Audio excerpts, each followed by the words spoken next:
మనకు second year బాటనీలో chapter number 2 అయిన mineral న్యూట్రిషన్స్లో ఈ ఈ ఈ ఇంపార్టెంట్ టాపిక్ అనేది చాలా ఇంపార్టెంట్. ఇక్కడ ఏమంటున్నాడంటే వాడు మనకు రెండింటి గురించి చెప్తున్నాడు. మొబైల్ ఎలిమెంట్స్ గురించి, ఇమొబైల్ ఎలిమెంట్స్ గురించి చెప్తున్నాడు అనమాట. మొబైల్ ఎలిమెంట్స్ అంటే nitrogen, potassium, magnesium mobile. Immobile elements ఏంటంటే సల్ఫర్ అండ్ కాల్షియం అని ఇచ్చినాడు. సో వీటి యొక్క కథ ఏంటంటున్నాడు, వీటి యొక్క కథ ఏంటంటే చూడండి, ఈ టాపిక్లో మనకి ఏం చెప్తున్నాడంటే యంగ్ డెవలప్డ్ టిష్యూస్కి మనకు మొబైల్ ఎలిమెంట్స్ ఏవి, నైట్రోజన్, పొటాషియం, మెగ్నీషియం అనే మొబైల్ ఎలిమెంట్స్ అనేటివి ఎక్కడి నుంచి అంట, ఈ అంటే ఇప్పుడు కింద ఉండే లీవ్స్ ఉంటుంది చూసావా ప్లాంట్కి. సో ఇప్పుడు ఇక్కడ మొబైల్ ఎలిమెంట్స్ ఉంటాయి, ఇమ్మొబైల్ ఎలిమెంట్స్ కూడా ఉంటాయి అన్నమాట. ఇప్పుడు ఓల్డర్ లీవ్స్ అనేది మనకు ఇవి కిందికి సెన్సెన్స్ అయి పడిపోయేటప్పుడు ఇక్కడ మనకు ఎల్లోగా రావడం గమనిస్తూ ఉంటాం మనం బయట చూసినప్పుడు. సో ఇప్పుడు ఈ లీఫ్ ఎప్పుడైతే మనకు కింద పడిపోతుందో అంటే సెన్సెన్స్ జరుగుతుందో అంటే మరణిస్తుందని తెలుస్తుందో, వాడిపోతుందని తెలుస్తున్నప్పుడు దీంట్లో ఉన్న మొబైల్ ఎలిమెంట్స్ ఏంటివి, మొబైల్ ఎలిమెంట్స్ ఏంటంటే నైట్రోజన్, పొటాషియం, మెగ్నీషియం ఈ మూడు ఏమవుతాయంట అంటే ఇక్కడ నుంచి కనుమరుగైపోయి ఇక్కడ నుంచి ఏమవుతాయంటే పైన ఉండే లీవ్స్కి ట్రాన్స్ఫర్ అవుతాయంట. ఓకే, ఎట్లాగైతే మనకు తండ్రి చనిపోయేటప్పుడు మన ఆస్తి అనేది పిల్లలకి పంచి చనిపోతాడో అట్లాగా ప్లాంట్లో కూడా ఇదే ఆనవాయితీ ఉందన్నమాట. సో పైకి పంపిస్తుంది. సో ఏంది, ఇక్కడ నుంచి మొబైల్గా ఈ మూడు ఎలిమెంట్స్ నైట్రోజన్, పొటాషియం, మెగ్నీషియం ఈ మూడు మొబైల్ ఎలిమెంట్స్ అనేటివి సెన్సెన్స్ లీఫ్లో ఫస్ట్ అనేవి ఇక్కడ డిసెప్పర్ అయిపోతాయి. ఇక్కడ ఓల్డర్ లీవ్స్లో డిసెప్పర్ అయిపోయి పైకి పంపిస్తాయి అన్నమాట. అప్పుడు ఈ లీవ్స్ అనేవి ఏమవుతాయంటే ఎల్లోంగ్ అయ్యేటప్పుడు ఎల్లో అవ్వడానికి కారణం ఏంటంటే ఈ మొబైల్ ఎలిమెంట్స్ పైకి పోవడమే కారణం అనమాట. అది ఓకే. ఈ మొబైల్ ఎలిమెంట్స్ ఎక్కువగా ఎక్కడ ఉంటాయంటే పైన ఉండే యంగ్ టిష్యూస్లో, ఇక్కడ ఇచ్చిన టెక్స్ట్ బుక్లో చూడండి యంగ్ డెవలపింగ్ టిష్యూస్లో ఉంటాయి అన్నమాట. ఇవి యంగ్ డెవలపింగ్ టిష్యూస్లో ఉంటాయి. అంటే యంగ్ డెవలపింగ్ టిష్యూ అంటే ఏంటి, ఈ పైనే కదా ఇలా ఉంటాయి అన్నమాట. సో మనకు అసలు రికార్డ్ చేయడానికి కారణం ఏంటంటే ఓల్డర్ లీవ్స్లో కొన్ని mobile elements nitrogen, potassium, magnesium అనే మూడు ఇవి లీఫ్ సెన్సెస్ అయిపోతాడు పైకి వెళ్తావని చెప్పేసి మెయిన్ పాయింట్ అనమాట అది. ఓకే, ఇంకా ఒక పాయింట్ ఉంది ఏదంటే ఇక్కడ ఇచ్చిన ఈ టాపిక్ కొన్ని ఇమ్మొబైల్ ఎలిమెంట్స్ ఉన్నాయి. అవి ఏంటివంట అంటే సల్ఫరు, కాల్షియం. ఇమ్మొబైల్ ఎలిమెంట్స్ అంటే ఏంటివి, ఇవి ఎక్కడికి వెళ్ళవు, అక్కడే ప్లాంట్లోనే ఉంటాయంట. అంటే ప్లాంట్ అంటే ఏది, ఈ ఓల్డర్ లీవ్స్లో కాదు, ఈ లీఫ్లో కానీ ఎక్కడైనా కానీ ఇవి ఇమ్మొబైల్ ఇంకా ఒక్కసారి పుట్టినాయంటే అక్కడే చనిపోతాయి అన్నమాట. అవి ఏంటివంటే ఇమ్మొబైల్ ఎలిమెంట్స్. దానికి ఉదాహరణ ఏంటంటే సల్ఫర్ అండ్ కాల్షియం. ఇవి మాత్రం ఏమంటున్నారు అంటే not transported out of the mature organs. అంటే అది ఫ్రూట్ కావచ్చు లేకపోతే ఆకు కావచ్చు, వాటి నుంచి ఇది పైన ఉండే యంగ్ డెవలపింగ్ టిష్యూస్కి ట్రాన్స్ఫర్ అవ్వదు. కాబట్టి ఇది ఇక్కడే ఉండిపోతుంది అనమాట, సల్ఫర్ కానీ కాల్షియం కానీ. ఎందుకు ఈ సల్ఫర్ని కాల్షియాన్ని మాత్రమే ఇమ్మొబైల్ ఎలిమెంట్స్ అని ఎందుకన్నారంటే ప్లాంట్ సెల్ అది ఏదైనా కావచ్చు, ఒక పండు కావచ్చు, ఒక ఆకు కావచ్చు, ప్లాంట్ సెల్ యొక్క స్ట్రక్చరల్ కాంపౌండ్ ఉంటుంది కదా, దాంట్లో ఇది ఒక భాగం అన్నమాట. అట్లా ఇప్పుడు ఇది లీఫ్ అనుకున్నప్పుడు యాక్చువల్గా లీఫ్లో భాగం అంతా ఎండిపోతే మనకు వెయిన్స్ ఇలా ఏర్పడుతూ ఉంటాయి. ఎండిపోయిన ఆకు చూసినామా లేదా. సో ఈ స్ట్రక్చరల్ అంటే అసలు లీఫ్ అనే ఒక ఆకారం ఏర్పడాలంటే కన్ఫామ్గా దీంట్లో ఎప్పుడు ఏముండాలా అంటే సల్ఫర్ ఉండాలి, తర్వాత వచ్చేసి కాల్షియం ఉండాలన్నమాట. అసలు ఇదే లేనప్పుడు ఏమవుతుందంటే లీఫ్ అనే ఒక ఆకారం ఏర్పడదు అది. సో కాబట్టి మనిషి ఎముకల్లో కాల్షియం ఎలాగైతే ఉండడం వల్ల బోన్ ఎలా ఏర్పడుతుందో, సల్ఫర్ ఉండడం వల్ల ఎట్లాగే డిఎన్ఏ ఏర్పడుతుందో, అట్లాగా ఈ రెండు లేకపోతే మనకు ఎముకలు ఏర్పడవు, డిఎన్ఏ ఏర్పడదు సల్ఫర్ లేకపోతే. కాబట్టి అట్లాగే లీఫ్లో కూడా ఈ సల్ఫర్, కాల్షియం అనేది లేకపోతే అసలు ఈ స్ట్రక్చరల్ కాంపోనెంట్ ఆఫ్ సెల్ అనేది ఫామ్ కావద్దు. కాబట్టి ఇవి మాత్రం ఇక్కడి నుంచి వరల్డ్ న్యూస్ నుంచి పేకి పంపించవని చెప్పి చెప్తున్నమాట. అది వెరీ వెరీ ఇంపార్టెంట్ పాయింట్. అందుకే వాడు ఇక్కడ ఓ మాట ఉపయోగించాడు. కాబట్టి ఈ సల్ఫర్, కాల్షియం అనే ఇమ్మొబైల్ ఎలిమెంట్స్ అనేటివి they are not easily released. ఎక్కడి నుంచి అంటే మెచ్యూర్ ఆర్గాన్స్ నుంచి. మెచ్యూర్ ఆర్గాన్స్ అంటే ఏంటివి? ఇక్కడ మెచ్యూర్ ఆర్గాన్స్ అంటే అది లీఫ్ అయినా కావచ్చు, లేకపోతే ఒక ఫ్రూట్ అయినా కావచ్చు, మెచ్యూర్ అయిన ఫ్రూట్ అయినా కావచ్చు. ఏదైనా ఇది రాలిపోయేటప్పుడు దీంట్లో న్యూట్రియంట్స్ అంతా యంగ్ ఫ్రూట్ కన్నా ఇచ్చిపోతుంది. లీఫ్ కూడా రాలిపోయేటప్పుడు యంగ్ లీఫ్కి ఇచ్చిపోతుంది అనమాట, యంగ్ డెవలపింగ్ టిష్యూస్కి. ఓకే, ఏమేమి ఇస్తుంది అంటే నైట్రోజన్, పొటాషియం, మెగ్నీషియం. ఏమేమి ఇవ్వదు అంటే సల్ఫర్ అండ్ కాల్షియం ఇవ్వదు. ఎందుకంటే ఈ సల్ఫర్, కాల్షియం ఎందుకు ఇవ్వదంటే అసలు సెల్ యొక్క స్ట్రక్చరల్ కాంపోనెంట్లో ఒక భాగంగా ఉండేటివి సల్ఫర్, కాల్షియం కాబట్టి ఇది ఇవ్వదు. మిగతావన్నీ ఇస్తాయన్నమాట. అది సో అందుకే ఇది ఇచ్చినాడు. They are not easily release అని ఇచ్చినాడు. ఇక చూడండి, ఓ పాయింట్ ఇచ్చినాడు. ఈ అంశం అనేది అంటే ఇప్పుడు మనం ఈ చాప్టర్ చదువుతున్నాం, మినరల్ న్యూట్రిషన్ ఆఫ్ ప్లాంట్స్ అనే చాప్టర్ చదువుతున్నాం. ఈ చాప్టర్లో ఈ అంశం, ఏ అంశము మనం ఇంతసేపు డిస్కస్ చేసుకునే అంశం అనేది అగ్రికల్చర్, వ్యవసాయ శాఖలో కానీ, ఉద్యానవన శాఖలో, హార్టికల్చర్లో కానీ ఒక గొప్ప ప్రాధాన్యతను సంతరించుకుంటుంది ఈ అంశం ద్వారా అని చెప్పి చెప్తున్నాం అన్నమాట. అది మనకి ఎగ్జామ్ అడగొచ్చు.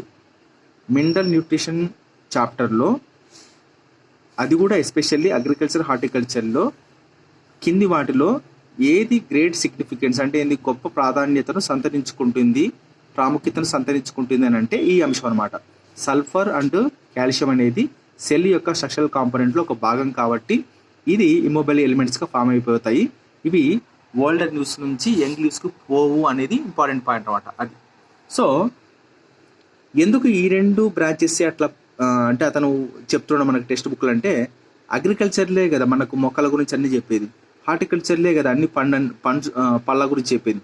మనం ఇంతకుముందు నేను చెప్పినాను, ఆకు నుంచి యంగ్ లీఫ్కి అంటే ఓల్డ్ ఆకు నుంచి కొత్త ఆకులేకి, తర్వాత వచ్చేసి బాగా మెచ్యూర్ అయిన ఫ్రూట్ నుంచి మళ్ళీ యంగ్ ఫ్రూట్లేకి, ఇది ఎండిపోయేటప్పుడు. సో ఇవన్నీ ఇది అగ్రికల్చర్ డిపార్ట్మెంట్, ఇదేమో హార్టికల్చర్ డిపార్ట్మెంట్. అట్లా ఈ రెండు డిపార్ట్మెంట్లో ఈ యొక్క ప్రాపర్టీ, ఈ యొక్క సెంటెన్స్ అనేది చాలా చాలా ఇంపార్టెంట్ అని చెప్తున్నమాట. ఓకే, ఇక్కడ ఇంకో క్వశ్చన్ అడిగినాడు. ఓల్డర్ టిష్యూస్లో ఎందుకు మొట్టమొదటిసారి ఈ నైట్రోజను, పొటాషియం, మెగ్నీషియం అనేది కనపడదు అని అంటే ఎందుకు కనపడదు అంటే ఇవి మొబైల్ ఎలిమెంట్స్ కదా, ఇక్కడ నుంచి పైకి వెళ్తాయి కాబట్టి కనపడదు అన్నమాట. అందుకే మొట్టమొదటిసారి ప్లాంట్లో ఏ మొబైల్ ఎలిమెంట్స్ అనేటివి ఓల్డర్ లీవ్స్లో సెన్స్ అయిపోయి డెఫిషియన్సీ సిమ్టమ్ని చూపిస్తాయంటే 3. అవే నైట్రోజన్, పొటాషియం, మెగ్నీషియం. సో ఎందుకు దీన్ని ఇంత అంటే ఏంది ఒక నొక్క అని చెప్తున్నా అంటే, ఇది సుమారు చాలాసార్లు ఒక 10-12 సార్లు అడిగాడు ఇదే క్వశ్చన్ అనమాట. నైట్రోజన్, పొటాషియం, మెగ్నీషియం అనమాట. Okay right. ఇంకో క్వశ్చన్ అడగవచ్చు. Dash are the visible first in the senescence leaves. అంటే ఒక మొక్క ఉంది, ఒక మొక్కలోని ఓల్డర్ లీవ్స్ సెనెసెన్స్ అవుతుంది అని డెఫిషియన్సీ లక్షణాలు కనపడతాయి కదా. ఈ డెఫిషియన్సీ లక్షణాలు మొట్టమొదటిసారి ఏ ఎలిమెంట్ వల్ల ఏర్పడుతుంది అని అడుగుతున్నాడు. సేమ్ మళ్ళీ అదే దానికి ఆన్సరు నైట్రోజన్, పొటాషియం, మెగ్నీషియం. చూడండి ఇక్కడ ఇచ్చినాడు, ఓల్డర్ లీవ్స్లో మనకు బయోమాలిక్యూల్స్ అనేటివి ఉంటాయి అన్నమాట. ఇప్పుడు ఇది ఓల్డర్ లీఫ్ అనుకోండి, దీంట్లో మనకు తెలుసు ఎలక్ట్రాన్ మైక్రోస్కోప్లో చూసినప్పుడు బయోమాలిక్యూల్స్ మారి కనపడుతుంది. ఈ బయోమాలిక్యూల్స్ లోపల ఏముంటాయి ఎలిమెంట్స్ ఈ 3 ఉంటాయి. ఏవి అంటే నైట్రోజన్, పొటాషియం, మెగ్నీషియం అనే 3 ఎలిమెంట్స్ ఉంటాయి. ఇవి ఏమవుతాయంట, నైట్రోజన్, పొటాషియం, మెగ్నీషియం ఇవేమైతే 3 ఉండి ఇవేమవుతాయంటే బ్రేక్ అయిపోతాయి. సో బ్రేక్ అయిపోయి యంగ్ లీవ్స్కి ట్రాన్స్ఫర్ అవుతాయని చెప్తున్నాడు. అంటే అదే టాపిక్ని వాడు తిప్పి అదే చెప్తున్నాడు. కాబట్టి ఇవి మొబైల్ అని ఎందుకు వాడినాడంటే ఒక చోటు నుంచి ఒక చోటుకు వెళ్తాయి కాబట్టి మొబైల్ అని చెప్పేసి వాడినాడు అనమాట. అదే సల్ఫర్ కానీ కాల్షియం కానీ ఇమ్మొబైల్ ఎందుకు ఉపయోగించినాడు అని అంటే అసలు ఆ లీఫ్లో నుంచి కదలవు, ఇంకా పుట్టినాయంటే చచ్చేంత వరకు ఆడే ఉంటాయి. ఎందుకంటే ఇది లేకపోతే అసలు ఆకు యొక్క ఆకారమే ఏర్పడదు కదా, అందుకనమాట. ఇవి లేకపోతే ఆకు యొక్క ఆకారం ఏర్పడదు కాబట్టి సెల్ యొక్క స్ట్రక్చరల్ కాంపోనెంట్లో ఒక భాగం కాబట్టి ఇవి ఇమ్మొబైల్ అని చెప్పినాడు. ఓకే, ఈ యొక్క అంశం వల్లనే మనకు వ్యవసాయ శాఖలో కానీ ఉద్యానవన శాఖలో కానీ ఈ ప్రాపర్టీ ఒక గొప్ప ప్రాముఖ్యతను సంతరించింది. ఎందుకంటే చెప్పా కదా, లీఫ్ అనేది ఓల్డ్ లీఫ్ అనేది యంగ్ లీఫ్గా మారాలన్నా ట్రాన్స్ఫర్ చేయాల్సిందే, అది అగ్రికల్చర్. పండు గురించి మాట్లాడేది హార్టికల్చర్. కాబట్టి ఓల్డ్ పండు నుంచి యంగ్ పండులోకి ఏంటివి మొబైల్ ఎలిమెంట్స్ పంపిస్తాయి, నైట్రోజన్, పొటాషియం, మెగ్నీషియం. అది సో అందుకే వెరీ వెరీ ఇంపార్టెంట్ టాపిక్ ఈ పారాగ్రాఫ్ మాత్రం, రైట్. సో ఇక్కడ చూసుకుంటే మనకు ఏం లేదు, వాడు ఏమడిగాడంటే డెఫినేషన్ క్రిటికల్ కాన్సన్ట్రేషన్ అడిగినాడు. క్రిటికల్ కాన్సన్ట్రేషన్ అంటే ఏం లేదబ్బా, సింపుల్గా ఇప్పుడు మనకు ఒక మొక్క బాగా పెరుగుతుంది అనుకుందాం. సో పెరుగుతున్నప్పుడు ఉన్నట్టుండి ఆ మొక్క ప్రతిరోజు మనకు ఎంతో కొంత ఇప్పుడు నైట్రోజన్ ఒక 10 గ్రాములు వేసినామనుకో, కానీ ఆ మొక్క ఉన్నట్టుండి వాడిపోయే లక్షణాలు కనపడింది. అంటే ఏంది, 10 గ్రాముల కంటే నైట్రోజన్ ఆ మొక్కకు అందలేదు అనమాట. ఒకవేళ 10 గ్రాములు ఉందనుకో, ఆ మొక్క బాగా పెరుగుతుంది. 10 గ్రాముల నైట్రోజన్ లేదనుకో, అదేమవుతుంది, కొంచెం వాడిపోవడం, డెఫిషియన్సీ సిమ్టమ్స్ చూపిస్తుంది. సో ఈ పూర్తి దాన్ని ఏమంటారంటే క్రిటికల్ కాన్సన్ట్రేషన్ అంటారు, క్రిటికల్ కాన్సన్ట్రేషన్. అందుకే ఒక మొక్కలో మనకు లక్షణాలు, డెఫిషియన్సీ లక్షణాలు ఎప్పుడు కనపడతాయంటే అంటే క్రిటికల్ కాన్సన్ట్రేషన్ కంటే కొంచెం తక్కువ ఉన్నప్పుడు మనకి ఏంది అంటే డెఫిషియన్సీ సిమ్టమ్స్ అనేవి కనపడతాయని చెప్తున్నాడు. మళ్ళీ ఇక్కడ ఏమంటో చూడండి, ఒకవేళ మనకు కావాల్సిన మళ్ళీ అదే ఏదైతే డెఫిషియన్సీ ఉందో అది మొక్కకి ఇచ్చినామనుకో మళ్ళీ డిసప్పైర్ అయిపోతుంది ఆ లక్షణం అని చెప్తున్నాడు అనమాట. అది ఇక్కడ ఒక క్వశ్చన్ అడిగిన చూడండి, వెరీ వెరీ ఇంపార్టెంట్. ఒక మొక్క ఉంటుంది కదా, ఈ మొక్కలో డెఫిషియన్సీ సిమ్టమ్స్ అనేవి కనపడడానికి అసలై అంటే ఒక మొక్కలో డెఫిషియన్సీ సిమ్టమ్స్ కనపడతాయి మనకు తెలుసు. కానీ ఈ డెఫిషియన్సీ సిమ్టమ్స్ కనపడాలి అంటే అంటే ఈ ప్లాంట్ అనేది ఒక దాని మీద ఆధారపడతాయని చెప్తున్నమాట. ఏదంటే depending on the mobility of the element with in the plant. అంటే దీని అర్థం ఏంటంటే, ఫర్ ఎగ్జాంపుల్ ఇప్పుడు మనకు ఇక్కడ న్యూట్రియంట్ ఉందబ్బా, ఎలిమెంట్ ఉంది, ఇక్కడ నుంచి ఇది ఏమవుతుంది, ఇక్కడికి ట్రాన్స్ఫర్ అవుతూ ఉంటుంది కదా. ఎక్కడికైతే అది మొబిలిటీగా ట్రాన్స్ఫర్ అయిందనుకో, బాగా ఇట్లాగా ట్రాన్స్ఫర్ అయిందనుకో, ఫర్ ఎగ్జాంపుల్ అనుకుందాం ట్రాన్స్ఫర్ అయిందనుకో, ఇక్కడ బాగా తిరుగుతుంటే ఇక్కడ డెఫిషియన్సీ కనపడదు. అది ఇక్కడికి వెళ్ళిందనుకో, బాగా కనపడింది, ఇక్కడ డెఫిషియన్సీ ఉండదు. అంటే దాని అర్థమైంది, మొబిలిటీ కదా, అది వెళ్ళే కదలికను బట్టి ఉంటుంది అనమాట. ఎక్కడికైతే ఆ ఎలిమెంట్ వెళ్ళదో, మొబిలిటీ చెందదో అప్పుడు అక్కడ ఏమవుతుంది అంటే డెఫిషియన్సీ సిమ్టమ్ ఏర్పడుతుంది. అందుకే ఏమంటారు అంటే డిపెండింగ్ ఆన్ ద మొబిలిటీ. ఇక్కడ మొబిలిటీ బాగుందనుకో నో డెఫిషియన్సీ సిమ్టమ్, మొబిలిటీ లేదనుకో డెఫిషియన్సీ సిమ్టమ్ అనేది వస్తుంది. అది వాడు చెప్పేది అనమాట. ఇంకా ఏమంటున్నా అంటే ఎలిమెంట్స్ అనేవి మనకు ఎక్కువగా ఎక్కడి నుంచి ఎక్కడికి పోతాయంటే ఓల్డర్ లీవ్స్లో నుంచి యంగ్ డెవలపింగ్ టిష్యూలోకి వెళ్తాయని మనం మాట్లాడుకున్నాం. Very very important point, young developing టిష్యూలోకి. ఓకే, అది కూడా యాక్టివ్లీ మొబిలైజ్డ్ అనమాట. ఓకే, ఇంకో క్వశ్చన్ అడగవచ్చు, మనకు ఈ ఎలిమెంట్స్ అనేటివి యాక్టివ్లీ మొబిలైజ్డ్ ఏ భాగంలో ఉంటాయి అంటే యంగ్ డెవలపింగ్ టిష్యూలో ఉంటాయని చెప్పేసి అడగవచ్చు అనమాట. అందుకే డెఫిషియన్సీ సిమ్టమ్స్ అనేటివి ఫస్ట్ మనకు ఓల్డర్ టిష్యూలో ఏర్పడతాయి. Okay, right. ఇక్కడ చూడండి, ఒకటి ఇచ్చినాడు, డెఫిషియన్సీ సిమ్టమ్స్ ఎన్ని రకాలు అంటే chlorosis, necrosis, stunted plant growth, premature fall of leaf, buds and inhibition of the cell division ఇచ్చినాడు. ఇక్కడ ఎగ్జామ్ అడగొచ్చు, ఒక లాస్ ఆఫ్ క్లోరోఫిల్ అనేది దేనికి దారితీస్తారంటే లీఫ్ యొక్క ఎల్లోయింగ్కి దారితీస్తుంది. దాన్ని ఏమంటాడు అని అంటాడు. ఆప్షన్లో ఏమిస్తాడంటే క్లోరోసిస్, నిక్రోసిస్ అని ఇస్తాడు. మనం చాలాసార్లు నేను నిక్రోసిస్ అని పెట్టినాను, కానీ అది క్లోరోసిస్ అనమాట. ఓకే, మరి ఈ క్లోరోసిస్కి సిసలైన డెఫిషియన్సీ రావడానికి డెఫిషియన్సీ రావడానికి గల ఎలిమెంట్స్ ఏంటివంటే ఒకటి నైట్రోజన్, తర్వాత రెండోది పొటాషియం, తర్వాత వచ్చేసి మూడోది మెగ్నీషియం, నాలుగోది సల్ఫర్, ఐదోది ఐరన్, మ్యాంగనీస్, తర్వాత వచ్చేసి జింక్, తర్వాత వచ్చేసి మాలిబ్డెనమ్. ఇవన్నీ లేనందువల్లనే మనకు లీఫ్ అనేది క్లోరోసిస్లోకి వెళ్తుంది. గుర్తుపెట్టుకోండి, క్లోరోఫిల్ లేకపోతే క్లోరోసిస్. ఓకే, మరి నిక్రోసిస్ అంటే ఏంది? నిక్రోసిస్ అంటే ఏంటంటే ఆ టిష్యూ అనేది పూర్తిగా చనిపోతుంది అనమాట. సో టిష్యూ అనేది పూర్తిగా చనిపోతే ఏమైతే అంటే నిక్రోసిస్ అంటారు. టిష్యూ అనేది టిష్యూ లోపల క్లోరోఫిల్ అనేది ఎండిపోతే ఏమంటారు అంటే దాన్ని క్లోరోసిస్ అంటారు. ఇక్కడ ఒకటి ఇచ్చినాడు, ఏమని ఇచ్చినా అంటే ఇప్పుడు ఒక లీఫ్ టిష్యూలో మనకు ఒక క్లోరోసిస్ వచ్చిందనుకో, అది జీవితాంతం అట్లాగే ఒక డెఫిషియన్సీ ఉందనుకో, అప్పుడు ఏమవుతుంది అంటే చివరికి ఏమవుతుంది అంటే చనిపోతుంది అని చెప్తున్నాడు. అది అందరికీ తెలిసిన విషయమే. దాన్ని ఏమంటారంటే నిక్రోసిస్ అంటారు. రైట్.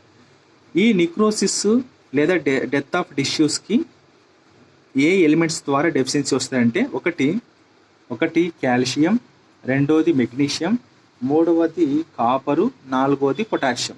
ఇచ్చిన చూడండి, calcium, magnesium, copper and potassium. అది ఇంకోటి ఏంటంటే అంటే మనకు సెల్ డివిజన్ జరుగుతూ ఉంటుంది. ఇప్పుడు ప్లాంట్ ఉందబ్బా, ప్లాంట్ ఉంది. ప్లాంట్లో మనకు ఏదో ఒక సెల్ వాల్ తీసుకుందాం. ఈ లోపల సెల్ డివిజన్ జరగాల.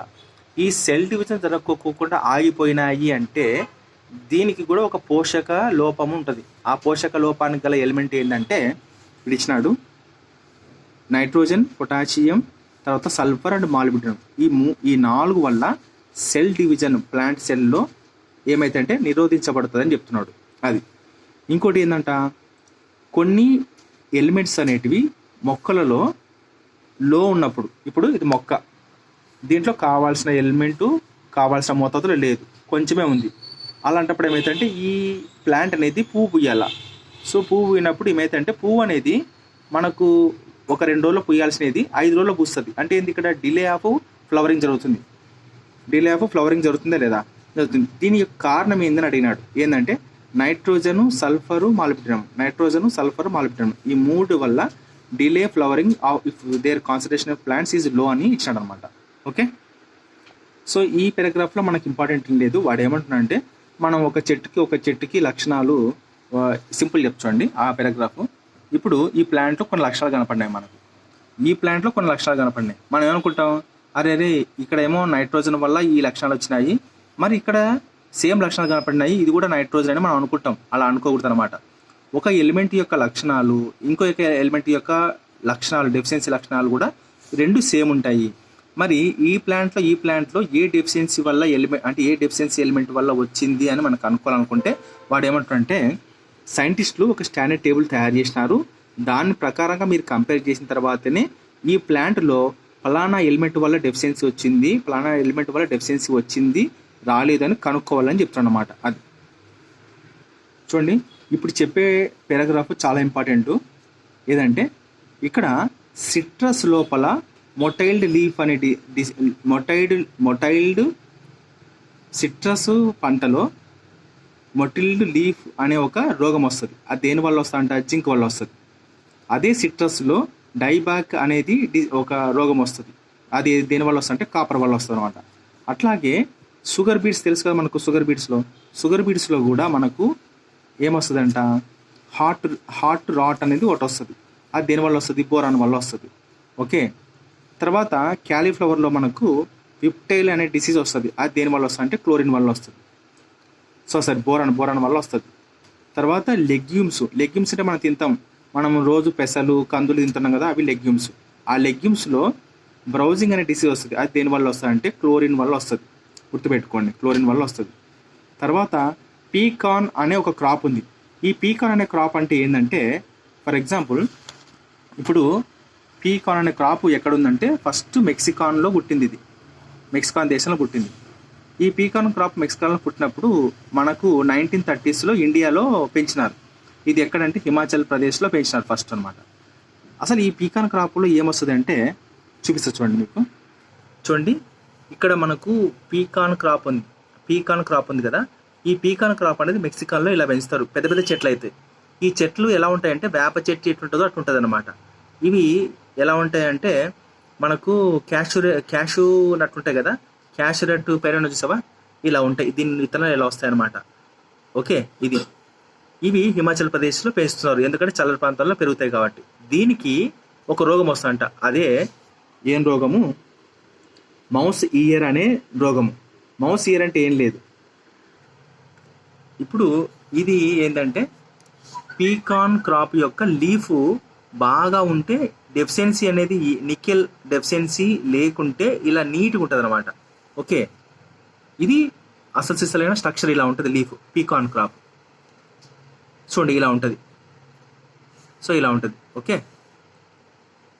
సో దీనికి చూడండి, ఇది సేమ్ వేప చెట్టు ఆకు ఎట్లా ఉంది అట్టే ఉంది కదా, సేమ్ యాజ్ ఇట్ ఈజ్ వేపకాయల మాదిరి ఉంది, కానీ ఇది తింటారనమాట. ఓకే,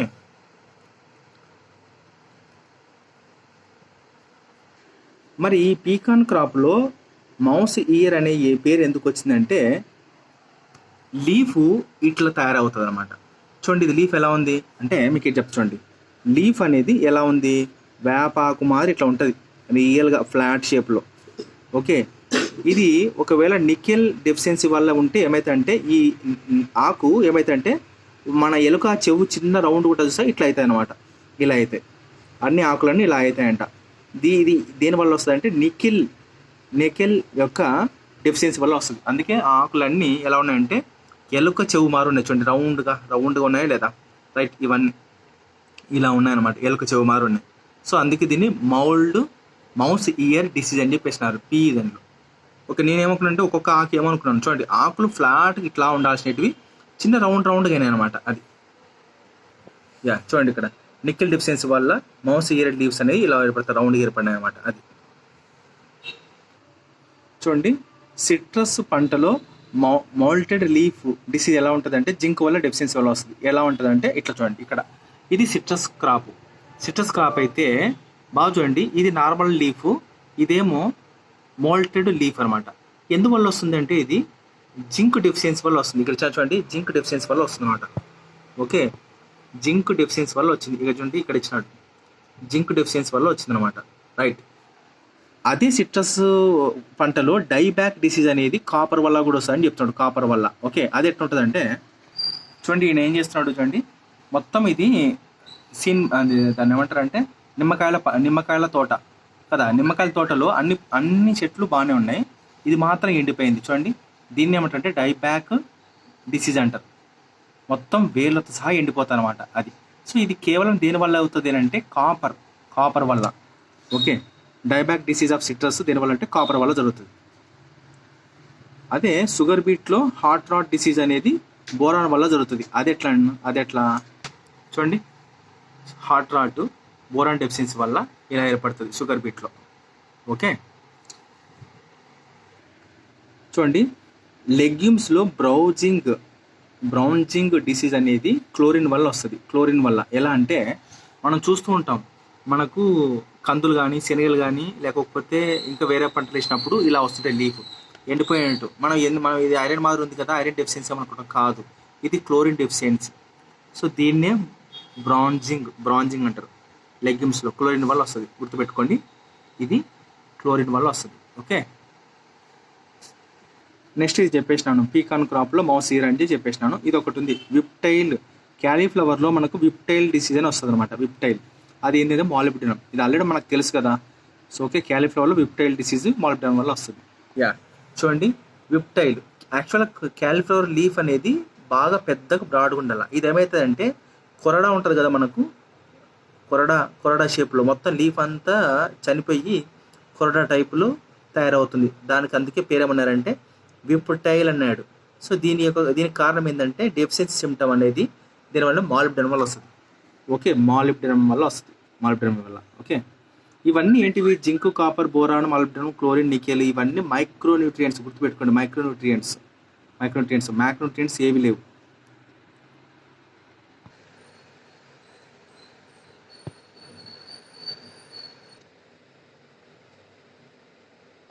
మనకు టెక్స్ట్ బుక్లో చదివేటప్పుడు సిట్రస్ దీనికి వస్తుంది మరియు సిట్రస్ దీనికి వస్తుంది, గుర్తుపెట్టుకోండి.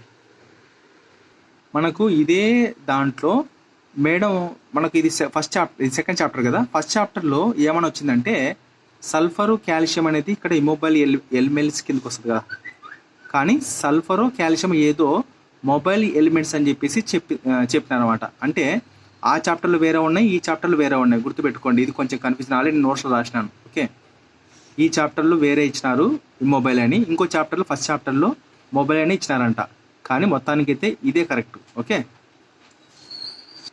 దీంట్లో మనకి ఎక్కువ కనిపించేది క్లోరోసిస్, నిక్రోసిస్. ఇది అడగొచ్చు, ఇన్హిబిషన్ ఆఫ్ సెల్ డివిజన్ దేనివల్ల జరుగుతుంది అనొచ్చు. సెల్ డివిజన్, ఓకే, దేనివల్ల అంటే సెల్ డివిజన్ దేనివల్ల చూడండి, ఇక్కడ ఇచ్చిన చూడండి, నైట్రోజన్, పొటాషియం, సల్ఫర్, మాలిబ్డినం వల్ల జరుగుతుంది సెల్ డివిజన్. ఇది అడగొచ్చు. డిలే ఫ్లవరింగ్ ఇది కూడా అడగొచ్చు. తర్వాత నిక్రోసిస్ అంటే డెత్ ఆఫ్ టిష్యూ.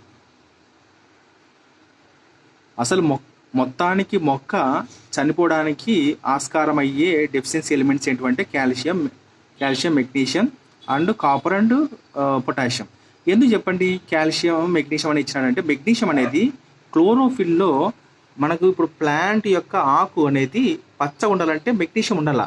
ఇంకా మెగ్నీషియం లేకపోతే ఇంకా అదేంది దాని అర్థం ఎండిపోయినట్టే కదా. ఎండిపోతే అర్థం ఏంది చనిపోయినట్టు లెక్క. అందుకు వాడు అంత ఇంపార్టెన్స్ ఇచ్చినాడు దీన్ని. మెగ్నీషియం, కాల్షియం, కాపర్ అండ్ ఇది పొటాషియం.